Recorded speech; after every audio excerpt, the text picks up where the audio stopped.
Good afternoon, everybody. We are about to get started with our virtual program today, Google Sheets. Basic budget is going to be our focus for this to introduce the basics of Google Sheets. We'll give it another, let's say about a minute or two, just to make sure we don't have any stragglers joining, and then we'll get underway. If you don't already have a Google account, I highly encourage getting that set up so that you can follow along. If you don't have the time to do that today, this is going to be recorded, so you will be able to access it after the fact and go back through with your account once you've created it.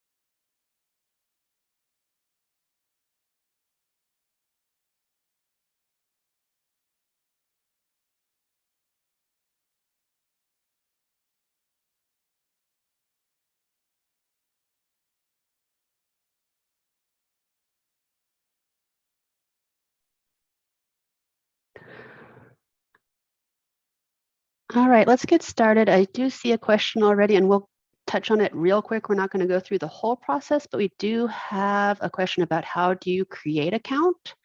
So I'm going to answer that real quick before we get underway, and then we'll go from there. All right. So if you don't already have an account, it's fairly easy to create one. So from, well, let me get a good example. Let's see. So from google.com. So I'm already signed in, but if you're not signed in, usually they'll have a sign in button up at the top here. And if you don't have an account yet, you can create your account through that button. To get to Google Sheets, you can click on this little, I'd call it a, I don't know, app square. That might be the best way to describe it. It's got all of the apps related to the Google suite. And you can get to Sheets directly from down here, or you can also get to it through Drive. But we're going to open up Sheets here just so you can see what that looks like. So what is Google Sheets? Google Sheets is a web application for spreadsheets similar to Microsoft Excel. It is operated through a browser of your choice. Of course, it is going to work best with the Google Chrome browser, but you can access it through any browser that you have access to. And it allows you to create and edit documents in that web browser. There's also a mobile app for it if you'd like. And it saves as you work, which is very handy. So you don't have to worry about automatically backing it up to the cloud. It does so for you. You can also edit Excel documents directly in Google Sheets, or you can convert them to Sheets format and continue your work through Google Sheets. Similar to Excel, you can use Google Sheets to create spreadsheets for budgets, tasks lists, project plans. You can use it to also analyze data with charts and filters. So today we're going to focus on the basics of getting started with Sheets, and we'll look a little bit at a template for an annual household budget, and we'll use that as our area to play around and learn more about Sheets. So to get started, you can create a spreadsheet very easily. There's a few options. From the Google Sheets landing page, at the top here is the Start a New Spreadsheet bar. And of course, the first one is going to be a blank spreadsheet. If you click on that, it opens a spreadsheet with absolutely nothing in it. And it also gives you kind of the top few templates. And this will be customized based on previous templates that you have clicked on in the past. If you want to see your entire collection of templates, there is a template gallery. You can click on that button right there, which shows the title and then the little 2 carets going either way. And that'll open up all of the possibilities. Unlike Excel, Google Sheets does not have as much template options just because it is a slightly newer program. So your choices are a little limited, but do keep in mind that if you know a Excel template that you enjoy, you can try converting it over to Google Sheets format and using it. For the most part, it usually converts pretty nicely, but that's something to consider. They have options for personal templates such as to-do lists, personal budgets, wedding planners. If you have a pro-con list you need to make up, scheduling, work options such as invoices, timesheets, expense reports, project management, so some different project management setups that you may be familiar with, and then a few options for education such as attendance, gradebook, and assignment tracker. So those are available to use.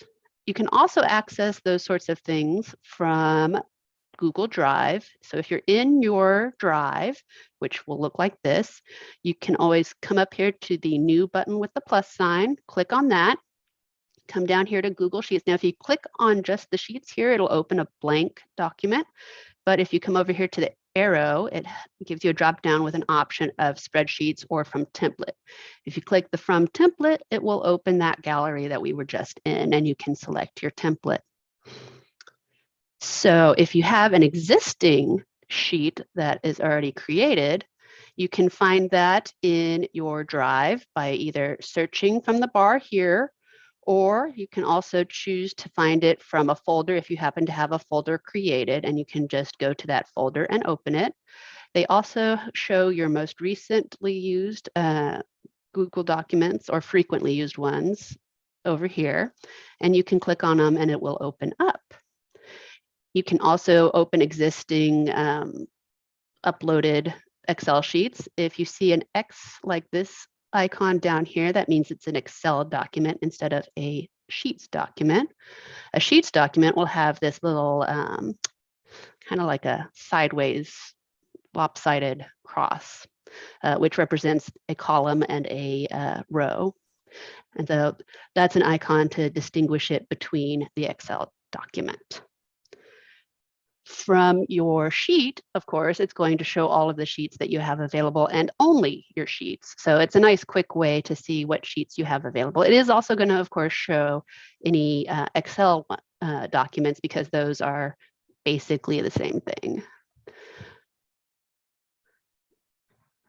So any questions about opening or creating documents so far? Don't see any. So we'll move on to how you can import and convert existing files. So if you're wanting to import something from your desktop, you can definitely do that. You can click New and come to File Upload, which will give you an option to upload files from your computer. Of course, I'm in my pictures right now, so that's not going to be particularly helpful. Here we go. So here's an Excel document that we can easily upload. It's got a very long name, but we'll just use that. You click Open to get it open. You can also double click and it should open it as well. Once it's uploaded, you'll get a little upload complete message down here, and you can click directly on there to open it, or you can show the file location by clicking on this tiny little folder down here. And that will open up the file in your Drive location. We want to go ahead and open it up just to see how that'll look. So when you click on it, it's going to keep it as a Excel format, and you can continue to work on it in Google Sheets, and it will save it and continue saving it as that Excel format. If you decide you want to work on it as a Google Sheets format, you can come over here to File, and save as a Google Sheets. When you do this, it will still keep the Excel document original in your Drive, and then it'll make a duplicate basically in the Google Sheets format. And that can be handy in case you don't like how it ends up converting. You don't lose your original document that way. Any questions about how to do that? I'm not seeing any questions yet. Okay. So we're going to move on to editing and formatting. So for the purpose of this class, we're going to use a budget template. So let's go back to our Google Sheets page. And we've got, here we go. So we've got an annual budget here, and this one may not appear in y'all's if you haven't opened any budgets before. So if you come to your template gallery and come down to the personal, it's the first budget option here. So you'll click on that and open it up. I've got one already created, so I'm going to open my already created document just because it's got some information entered in it that we can work with. So in this existing template, you'll see there's typically going to be in the templates instructions on how to use those templates. They typically try to make it as easy as possible for you to use it effectively and customize it for your needs. So once we have opened it, if you want to name your annual budget something easier to find or more personalized, you can come up to the top bar here where the name of the document is. And as you see, as I hover over it, it says rename. So when you click on it, it lets you rename it. You can change whatever you want it to say. So we're going to call this Marv's 2023 budget.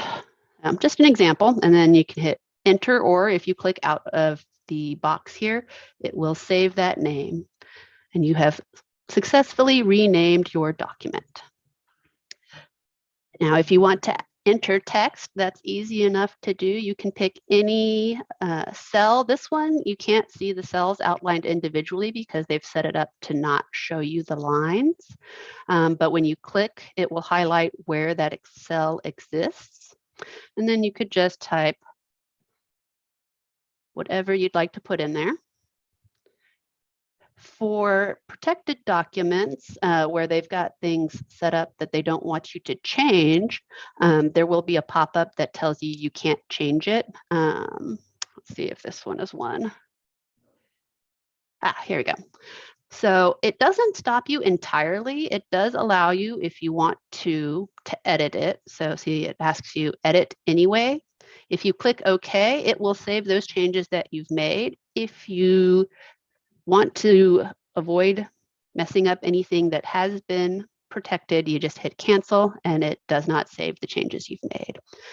Whereas this one here, we can change our starting budget to whatever we've got in our bank account. Let's say we happen to have saved $5,000 in our savings. By typing that in, it's automatically formatted to turn it into a $sign monetary example of a number.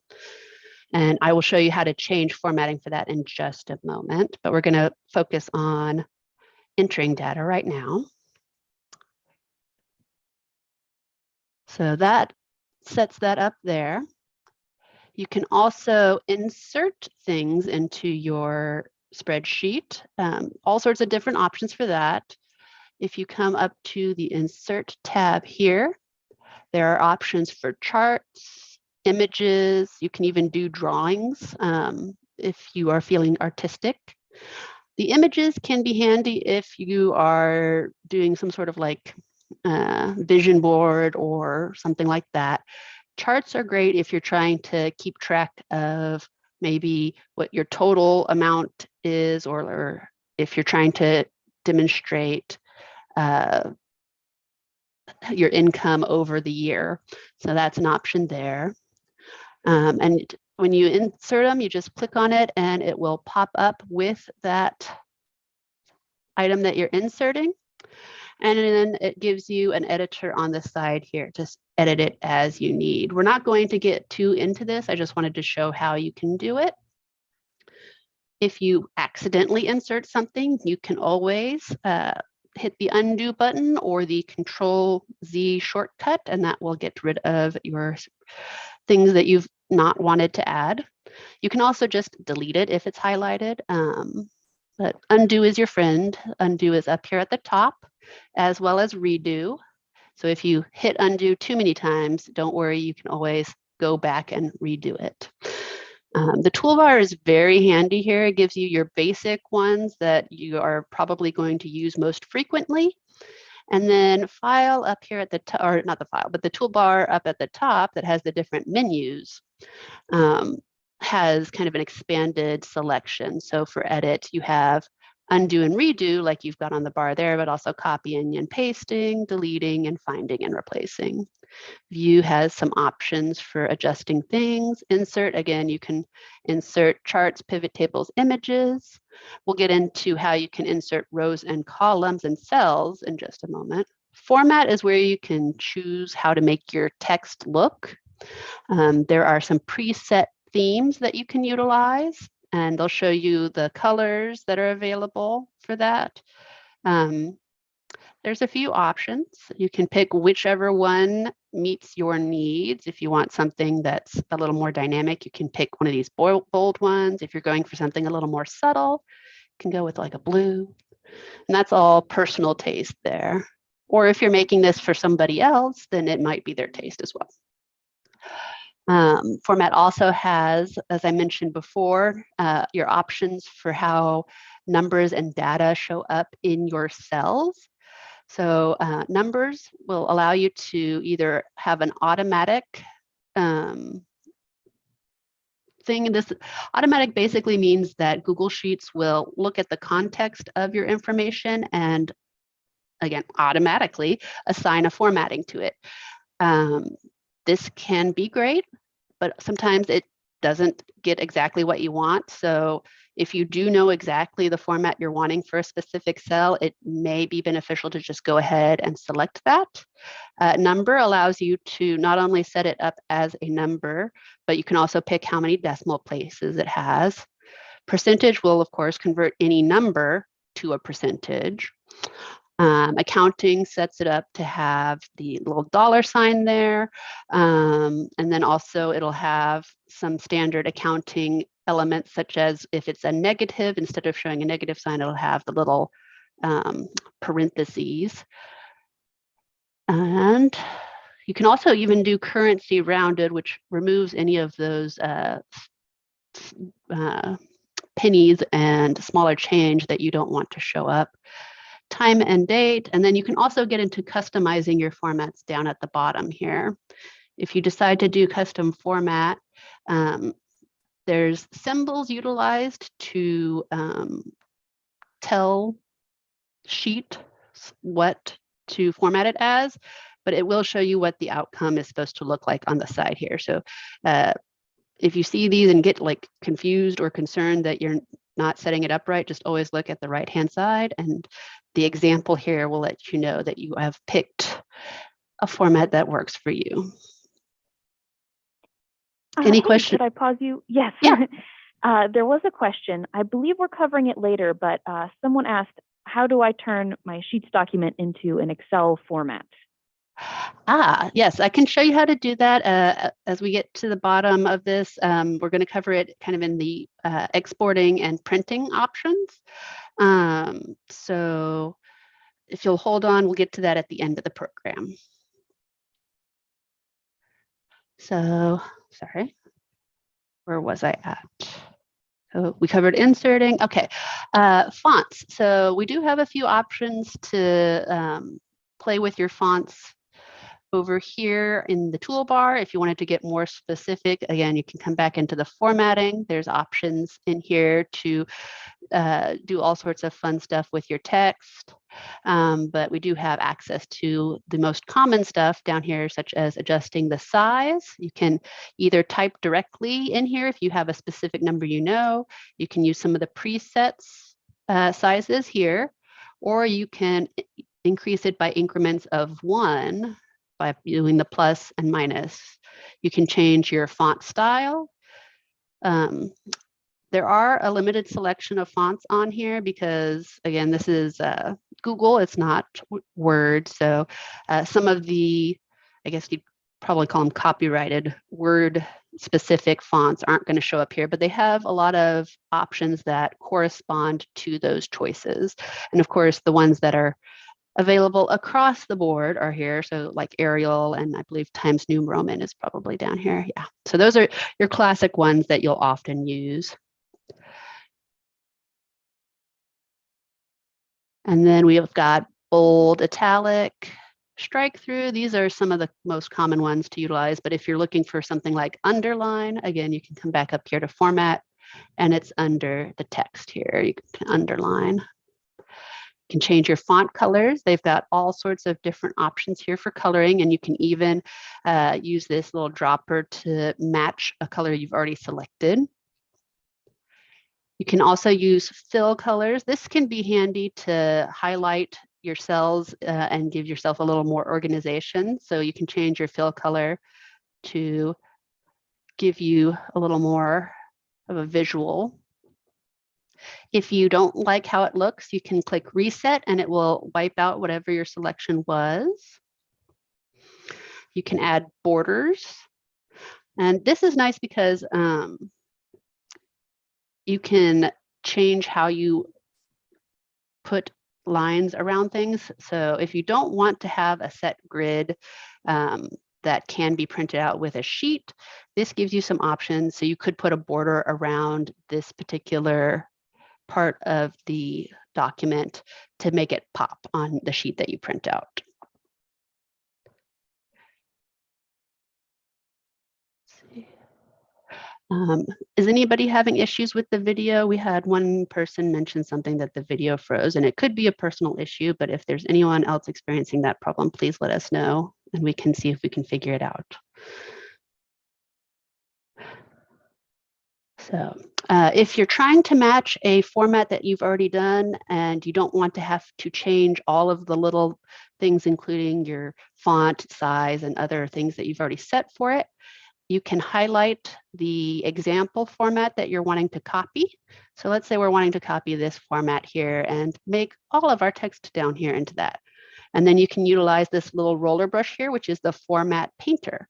And it will take all of the formatting that's applied to the selected cells and apply it to the ones that you then highlight. So you can click and drag and it will, well, these I've got locked up as non-changeable, but I'm going to go ahead and say okay to let it do that.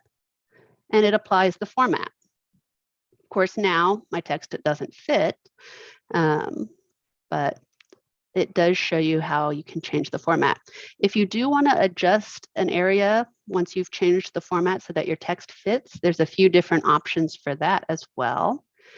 So you can either select the area directly, or you can select the columns and rows that you're applying the change to. So we need to make this wider so you can read all of that large text. So we're going to highlight both of our rows here, or sorry, both of our columns here. And then we're going to come up here to format.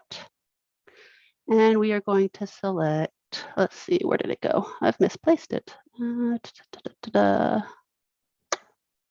Actually, right click will be easier. We're going to right click and come down to, I've lost my auto size. They moved it on me.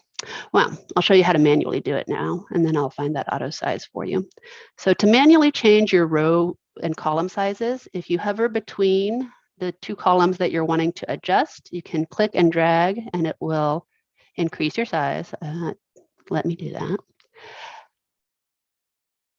And you can make it as big as you need it to be. Of course, this text is really, really big, so we're going to end up having to have quite a lot of expansion to show everything, but that gives you an idea of how you can expand it to fit text.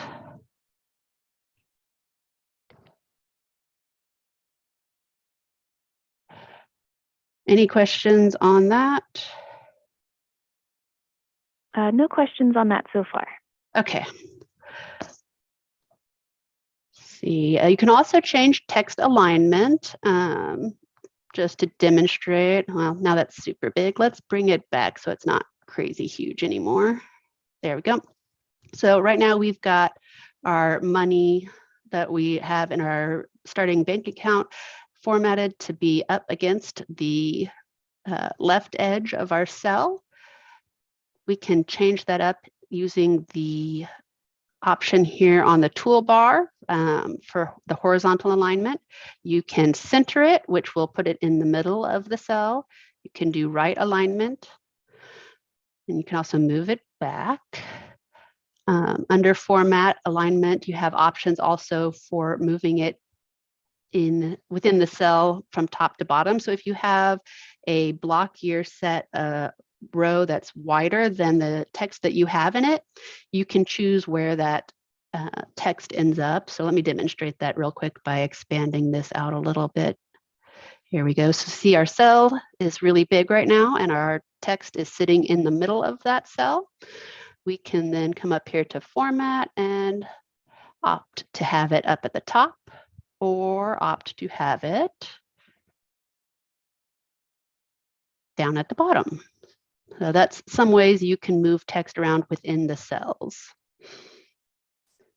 And you can also change how the text wraps within a cell. Wrapping means that the text will stay within the boundaries of your cell and will cause the cell to expand to contain all of the text that you've entered. So for example, number 3 up here has quite a lot of text. And so it's created this nice big wide cell. If we changed it so that it doesn't wrap anymore and just let it overflow, you'll see it keeps going and you can't see it anymore because it goes past the cell boundaries. You can also clip it. The way this one is set up, you don't see the text running on, but other blank ones, you'll see it run on if you do select the option to have it overflow. Wrap will then resize it to fit all of the text like we were talking about. So that is a good way if you've got a lot of text to make sure that it's all very visible and that the cell fits around it nicely. So we're going to open a new, well, actually, we're going to come down here to our income spreadsheet because it's got a few options that we can play with here. So in here, we can demonstrate how to work with the rows, columns, and cells. So to add a row or a cell or a column, there's a few options. So if you're wanting to add a row, the easiest way to do that is to click where you're wanting to add the row, and that'll highlight that particular row, and then right click, and you have the option to insert the row either above or below the row you currently have highlighted. So we're going to do one below. And now we have an additional row to add information to for our wages in our income portion of our spreadsheet. If you accidentally add a row or column that you didn't intend to, you can also right click and delete it. The same works for the column. So if you right click on it, you have the option to insert one column to the left or right. And if you click on an individual cell, you can insert a cell, and then you have the options of inserting the cell and shifting everything to either the right or shifting the cells around it down. So I'll demonstrate shifting them down just so you can see how that impacts. So you see it inserted a new cell there, and it shifted everything underneath it down.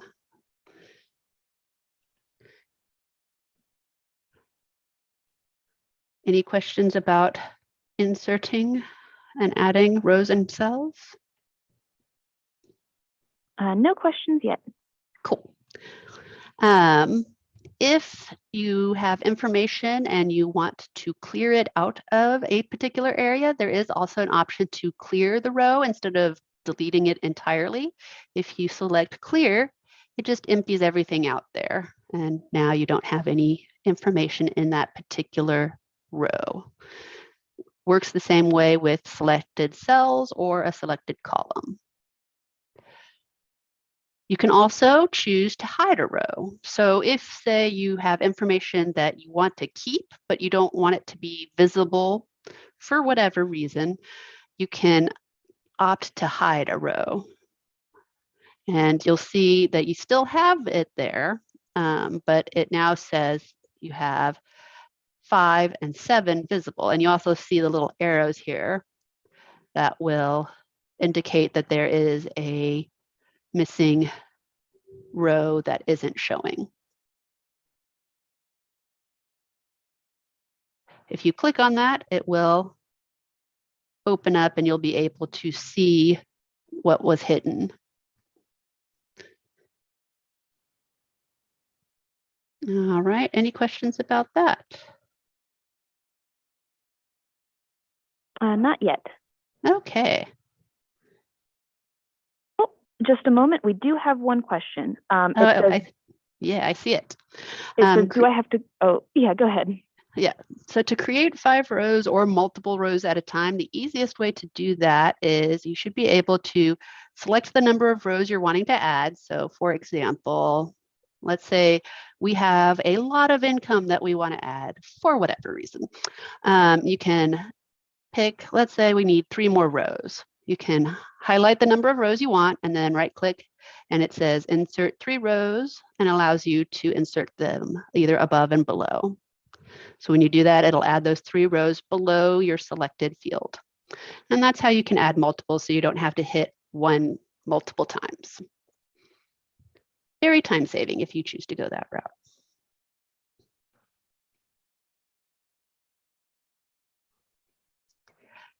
To move stuff around, you also have the option of clicking and dragging. So let's say we wanted to move our second paycheck down to the bottom because the bonuses and commission apply to the first earner who's earning that paycheck 1, and paycheck 2 doesn't have a bonus or commission. And so we wanted to kind of group those together so it's easy to see. So we can click here and you'll see a little grippy grabby hand icon show up where your mouse was. You can click and it kind of shows you that it's grabbed, and then you can drag it where you'd like it. The dark line that you see on there is where it's going to deposit your row that you are moving. So we can move it down here between commission and other, let go, and it's moved. You can do the same thing with columns, and you can also do that with cells. But to move the cells, you're going to want to come to the outer edge of the cell so that you get that little hand grip showing up. And then you can click and drag it, and it will move it where you want it to go. Now, if you're moving a cell, it's not going to push stuff out of the way. It will actually override the information that's already in that cell. So if I was to let go of this particular cell that I'm moving around, it will get rid of whatever was there and replace it with what was in that cell. The cell that I added over there was blank, so now that cell is blank. Any questions about moving cells around? Nope. Okay.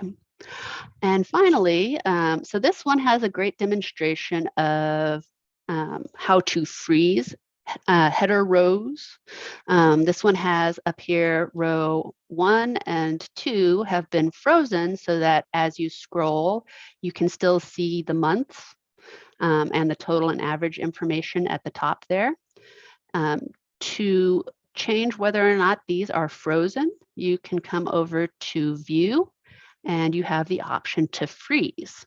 So for these ones that are already here, you can select number 2 and come to that view and do freeze. And it'll allow you to freeze 1 row, 2 rows, or up to row 2. The difference between these two here is if you select a freeze further down, it's going to only freeze the 2 rows, I believe the row above it and the row that you've selected. Whereas freezing up to row 2 will freeze everything up to whatever row you have selected. So to demonstrate, let's come down here to 10. And you can select freeze 2 rows.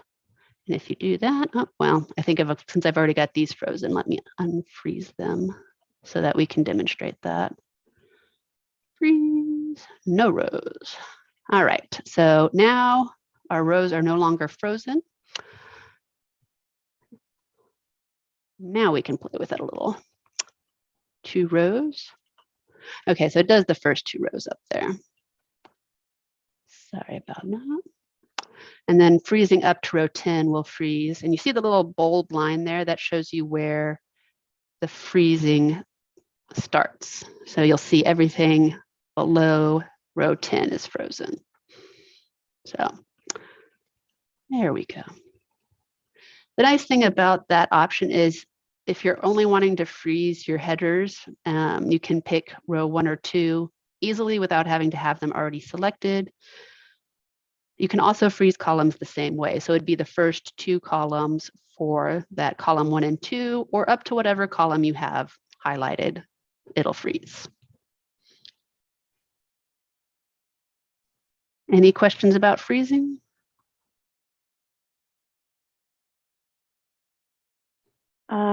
Nothing about that. Okay. So moving on, I'm going to talk real quick about working with multiple sheets. So this document that we're using, the template, already has several sheets set up. It has the setup sheet that gives you instructions on how to set up your budget. It has a tab for expenses, a tab for income, and a tab for a summary of your information that you've entered into those first 2 tabs. If you're creating your own budget from scratch, or if you wanted to change this in a way where you had, say, a tab for each month so you could get into the monthly details, you can always add a sheet. To add a sheet, there's a little plus sign at the bottom here. When you hover over it, it says add sheet. When you click that, it will add a sheet to the right of your bar of wherever your previous or currently selected, whatever sheet you have currently selected. But you can always click and move that sheet wherever you need it to be in the lineup. And this lineup really doesn't affect any of the information. It's just how you'd like it to be accessed. So for example, we have our setup, expenses, income, and summary set up in a way that flows nicely from one side to the other. So if you were adding months of your expenses, you could put those next to the expenses and start naming them and have all of your months listed out, or even quarters if you wanted to. You could go from a financial quarters setup. So for example, let's say we were wanting to name this new sheet January. You can double click it to change the name. You can abbreviate and make it just Jan if you want it to be short and you don't want your list of sheets to get too lengthy, and hit enter. You can also right click on it and choose to rename it here. You can also select a color, which will help make it stand out. So if you're wanting to group it with, say, all of your expenses and color them all blue, you can have a little blue line, and it also makes the text a kind of a bluer color. And you can do that with your expense sheet too, so that you have kind of a color coding to connect them together. You can also duplicate sheets. So let's say you wanted to keep your expenses and your significant other's expenses separate, but still have them easy to see. You can duplicate a sheet by right-clicking and select duplicate, and it will copy the sheet exactly, and it pre-names it copy of whatever the name of that sheet you were copying was. And you can change it here to be Joe's expenses. If you already had numbers filled out in there, it would copy all of that information. So if you're planning on using a template the best thing to do would be to copy it over before you've started adding your own information into the template. You can also delete sheets. So if you accidentally copied something or you no longer needed a sheet, you can choose to delete it by selecting delete here. And it always makes sure that you're aware that you're deleting it, because once you delete it, it's gone. So it makes sure that you are certain you want to get rid of that. And you also have options to hide a sheet. So if you are making a presentation and you have a bunch of calculations that get used to create, say, a chart, and you don't want to see those calculations and you don't want it to disrupt the visual of your Sheets workbook, you can hide it so that it's not visible. The information will still be there, it's just not showing up. When you hide a sheet, you'll no longer see it on the list here, but you can find it by coming over to this little list here of all sheets. You'll see the hidden one is grayed out, and you can select that to unhide it. Let me get rid of this themes tab here. Okay, any questions about working with multiple sheets? Not right now. Okay. So we'll get to our printing and downloading options. Oh, I see one. If I add. So if you add other sheets, the calculations in the summary sheet will not be updated. So it's a little more of a challenge. You kind of have to have a stronger knowledge of the calculations that go into these parts of the summary. It's not, I don't want to say it's not impossible, but it depends on how complicated the sheet that you're using is set up. So like, for example, this one here shows you the sums from a particular cell. It has the reference from that cell at the top here. And so you could add the expenses and do a reference to the added expenses that you've got. So it doesn't automatically update, unfortunately. Sheets is not quite that smart. It'd be great if it was, but it's not. So you'd have to do a little tweaking on your end to get it to work if you wanted to say, like I said, have your expenses separated between individuals in your household or what have you. I mean, another option, if you don't want a whole another sheet for that, is of course you can always add a separate category here. So you could change children to, Bob's expenses. And then anything you add in here will show up in the summary automatically. It won't separate them out entirely, but you could have it set up that way so that like Bob is here and Mary is here. And you can change this information here to meet your needs, and it would still total it all up in the summary for you. So that's an easy beginner way of separating out that information without having to get into the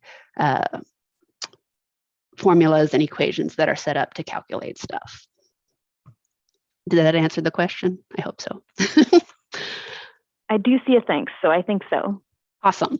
Okay, so after you have filled out your stuff and you've decided you want to either print or download the file, there's a few options. So printing, you can come up to the File tab at the top here, and then come down to Print at the very bottom. You can also use the shortcut Control-P, which is basically a universal shortcut for printing.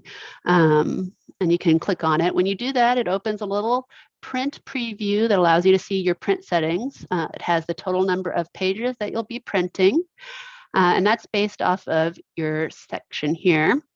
So if you want to print the whole workbook, you can. You can also print specifically selected ranges. So right now I only had one cell selected, so it would print that one sad little cell. But if you wanted to print a segment of your workbook or your sheet, You can choose to do that by highlighting what you want printed and just click selected cells. Let me get it back here.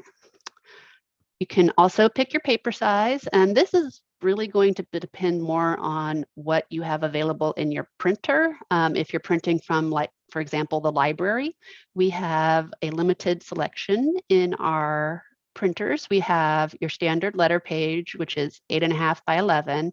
And then we have legal, which is 8.5 by 14. Some buildings do offer 11 by 17, but that's kind of a limited option and depends on the location that you're printing at. The rest of these items here, you'll have to be either using your own printer or have another option for that, because at the library, at least, we can't print in these other sizes. You have the option of whether or not your printing is landscape, which is longer on the top, shorter on the sides, or portrait, which is your more traditional setup of your page. And you can also change your scaling, which is pretty handy. You can choose to fit to width, which makes sure that all of your information fits across your document. You can also fit to page, which would be very small if we opted to do that and fit everything onto the page. You can change fit to height, which for this one, because our information is longer than it is wide, basically is the same as fit to page. And you can also select a custom scaling to work with what you want. You want to keep in mind that when you scale it, it does affect the size of the text. So that's something to keep in mind as you're setting that up. You can tweak your margins to allow for it to be larger and still fit into your page. So for example, right now we have normal margins, but we can narrow it, and that will give us a little more room to spread out our text. Wide will, of course, give you a bigger margin and thus smaller text. You can also opt to show your grid lines. So you can see that example here, or you can turn them off, and that's just a personal option. You can also choose to show notes. I don't have any notes to demonstrate that, but if you've set notes within your document, that will give you an option of seeing them. And you can also pick what order your pages print in. So if, for example, we printed this as a normal 100% size, our page order goes over as far as it can before it starts going down in the document. So you'll see here we go to June, and then the next page is July. If we changed that to down and then over, you'd see your expenses for June still, and we'd scroll down and it still has June. And that's just going to dictate how it stacks up as you print. And this is only important if you are printing in a way that has pages that go outside of the bounds of your paper. And then you have alignment as well. You can choose to have your information centered more towards the left, more towards the right, and top and bottom setup. So this applies, again, when you've got information that really goes outside of the bounds of the paper, because it will cut off at the nearest cell. And so if you choose to center it, you'll see that it nicely centers it between your margins. If you choose to move it to the left, everything is shifted over towards the left side more. Same with the vertical and the top and bottom options. That works between your top and bottom margins. And then you can also choose to have headers and footers visible. You can choose to have page numbers, workbook titles, sheet names, dates, and times. You can also edit fields if you would like to. And you can also choose to repeat those frozen rows. Right now that's set, so this expense and month one repeats. If we turn that off, then you see that is taken out. And depending on what you're trying to do, that can save you pages, but on the downside, then you can't see what your headers are directly above your information. So, any questions about printing? No questions. Awesome. All right, we have some other options available. So as I talked about or before, we got asked how to download it as an Excel document. That is the first option under the download tab. You cannot download any Google Sheet as a Google Sheet document because it is only available in Google Sheets in either the browser or the app. So you do have to pick a different format to have it download. The most common is going to, of course, be Excel. If you're wanting to download it in a way that cannot be edited easily, so if you're wanting to preserve the format of your document, you can download it as a PDF. Open Document works for some of the open source Word similar applications. I'm not sure what currently is available out there now, but it is available there. And there's some other formats that you can choose to utilize. Of course, like I said, Excel is going to be your most common one. And so that's available for download there. When you click on it, it will automatically download it to your desktop. If you're working on a Windows computer, of course, that will go to your download folder. But if you're not sure where it ended up, you can always show in folder and it will show you where it got downloaded to. From here, you can also do a few other things. You can email the document to somebody who maybe you want them to proofread it or you're wanting to send them a finalized document. So you can select that from the file menu and go to email this file. When you do that, you can also choose to send a copy to yourself so that you can make sure that it's sent properly. You type in the email address of whoever you're sending to. You can choose to either have the subject be the title of the document or you can change it to meet your needs, and you can also add a message there. When you're sending it, you have also an option of the file type. It defaults to PDF, but you can change it to Excel as well or the Open Office spreadsheet. And then when you've got all that information set, you can hit send and off it will go. All right. Hello, Meredith. We do have a couple of questions. Yes. The first one was, how do I create a page number in my sheet in the workbook? So that one's a little more advanced than what we'll touch on today. I believe there's a formula for page numbers that you can use, or I guess technically a function would be the correct term for it. But we aren't going to demonstrate that today. We could probably bring that up in our formulas and functions class. I'm not sure when our next running of that particular one will be. I can also look it up and share that with our participant at the end. So I'll put a pin in that, but that is a little outside of our scope because that gets into formulas and functions and all that jazz.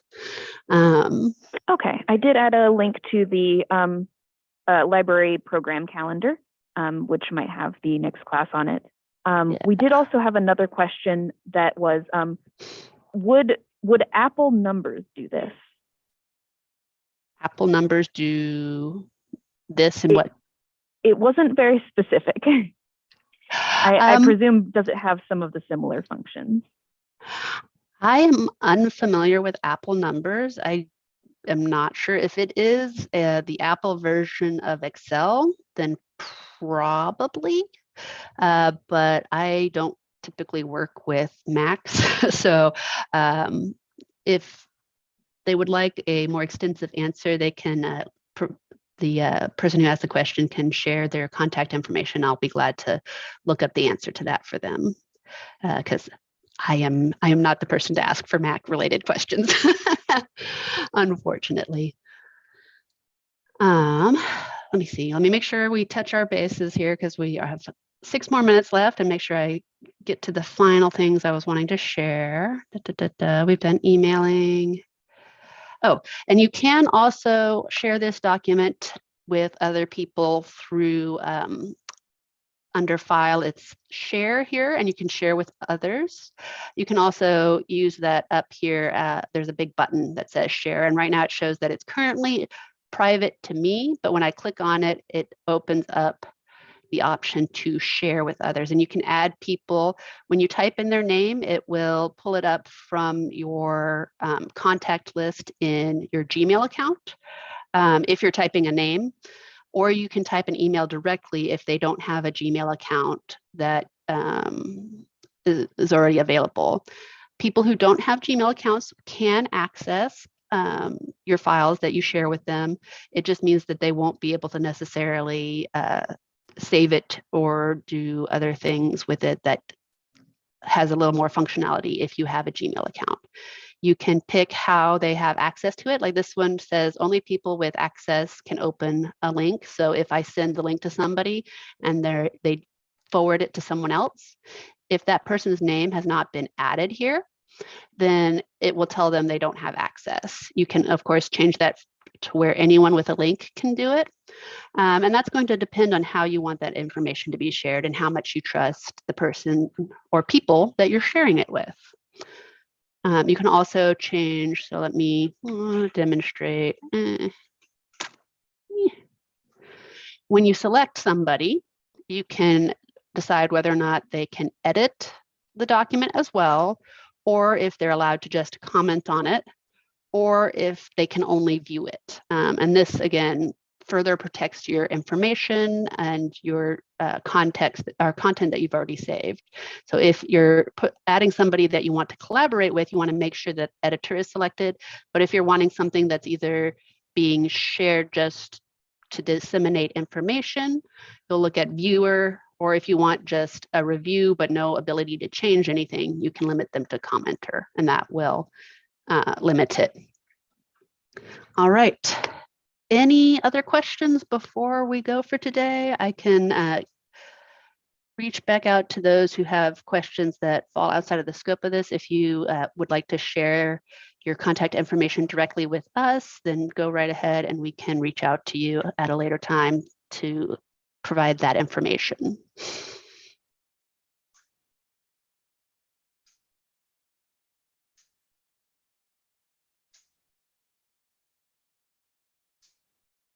I'm not seeing any more questions yet. All right, well, we've only got 3 more minutes, so I will hang on here